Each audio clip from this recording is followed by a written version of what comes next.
पानी और बुलबुला कोई अलग चीज नहीं है। बुलबुला पानी में ही उठता है, पानी में ही तैरता है और पानी में ही फूट कर पानी बन जाता है। ठीक ऐसे ही परमात्मा में ही जीवात्मा प्रकट होता है, परमात्मा में ही रहता है और परमात्मा में ही लीन हो जाता है। जीवात्मा कोई अलग चीज नहीं। जैसे पानी का बुलबुला पानी से ही प्रकट हुआ, पानी में ही रहता है, पानी में ही फूटकर पानी बन जाता है, ऐसे ही कोई स्वतंत्र नहीं है, उसी परमात्मा में विराजमान। अगर इतना जान लो तो तुम परमात्मा स्वरूप ही हो, ये परमहंस जी कह रहे हैं। देखो, रेलगाड़ी का इंजन वेग के साथ चलकर ठिकाने पर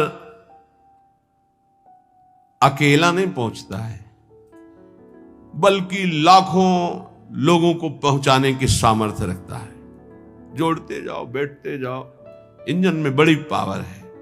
बोले ऐसे ही आचार्य इंजन है और अनुयायी जन आचार्य के डिब्बे हैं।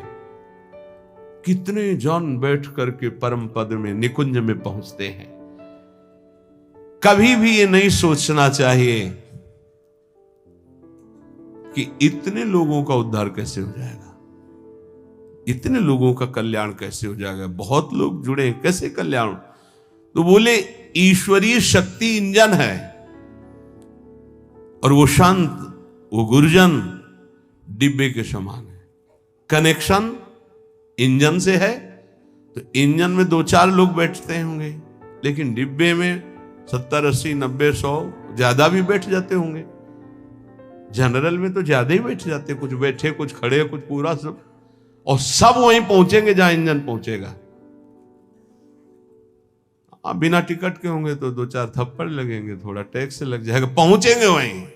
नहीं, बीच में अगर हो गया तो फिर उतारे भी जा सकते, उपद्रव होने पर, टिकट ना होने पर, पैसा ना होने पर उतार। इसलिए राधा राधा पैसा इकट्ठा कर लो, परम धन राधा नाम आधार।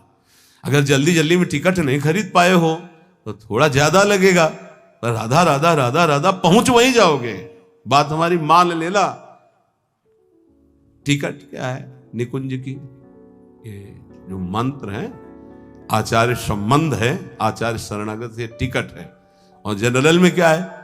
राधा राधा राधा राधा राधा राधा, जैसे सब जप रहे हैं। तो बैठ सब गए हैं गाड़ी में, बीच में तुम्हारी चेकिंग होगी, चेकिंग भी होगी।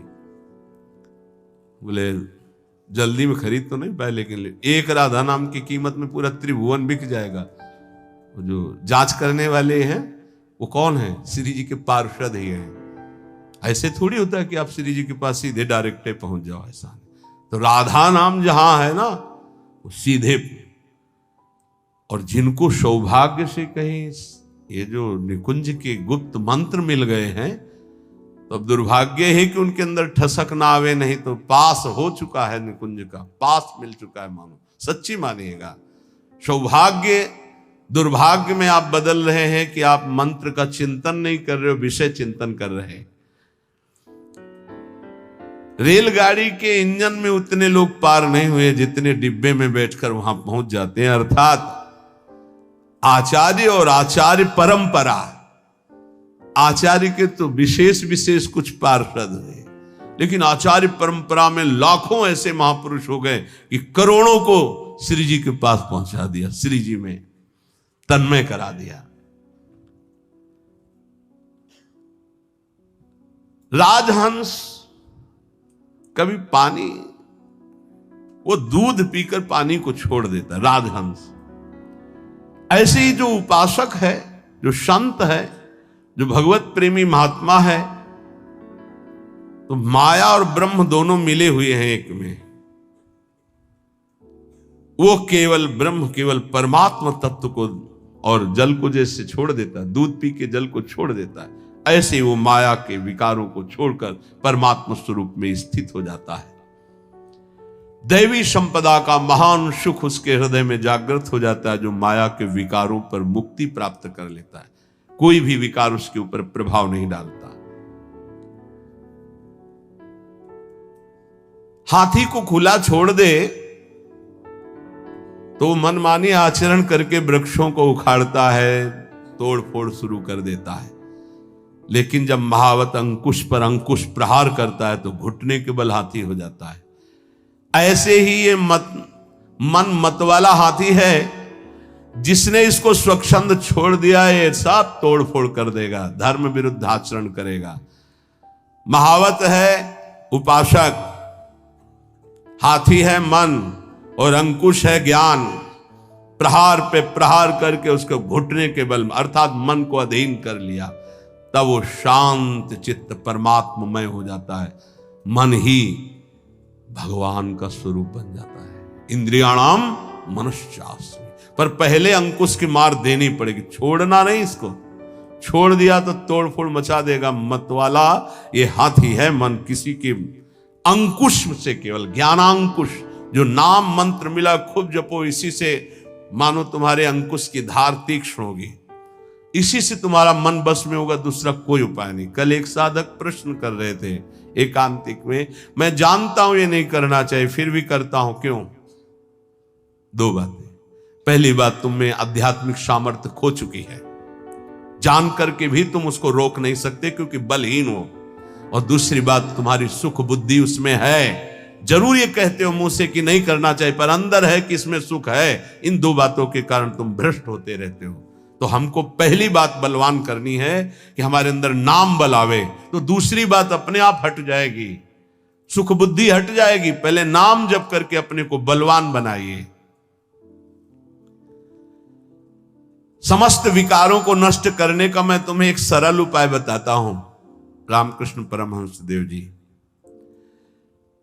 तालियां बजाकर जब नाम कीर्तन जोर जोर से किया जाता है तो जैसे वृक्षों में बैठे हुए पक्षी उड़ जाते हैं, ऐसे हृदय के काम क्रोध आदि नष्ट हो जाते हैं। रामकृष्ण परमहंस देव जी तालियां बजाकर राधा राधा राधा राधा राधा, किसी संगीत की और ज्ञान वृत्ति ना हो तो अपने पास परम संगीत है तालियां बजाकर, तो कह रहे हैं कि जैसे वृक्षों में बैठे हुए पक्षी तालियां उड़ जाते हैं, ऐसे हृदय में बैठे हुए काम क्रोध भाग जाते हैं जब नाम कीर्तन। जब किसी को भी काम आदि वेदना हो तब नाम कीर्तन करके देखना, तो नाम कीर्तन होने ही नहीं देगा काम। देख लेना, उस समय अगर उपदेश भी किया जाए तो तुम्हें अच्छा नहीं लगेगा। कामी समझी में हरि कथा ऊसर बीज बय फल, और अगर आप शुरू कर दिए तो वो टिकेगा नहीं, भाग जाएगा पक्का। बहुत सुंदर उपाय महापुरुषों के हैं। उपासक की उपासना परिपक्व कब मानी जाती है? जब अपने आराध्य देव का नाम लेते ही रोमांच हो जाए और आनंद अश्रु बहने लगे, तब समझना चाहिए कि हमारी उपासना परिपक्व हो रही है। उपास्य देव का नाम लेते ही आंखों में जल आने लगे, अब उसकी उपासना रंग ला रही। राधा कहते आंसू भर जाएं। एक लकड़हारा जंगल की लकड़ी बेच बेचकर बड़े कष्ट पूर्वक अपना जीवन यापन कर रहा था। अकस्मात उस मार्ग से एक सन्यासी जी आ रहे थे।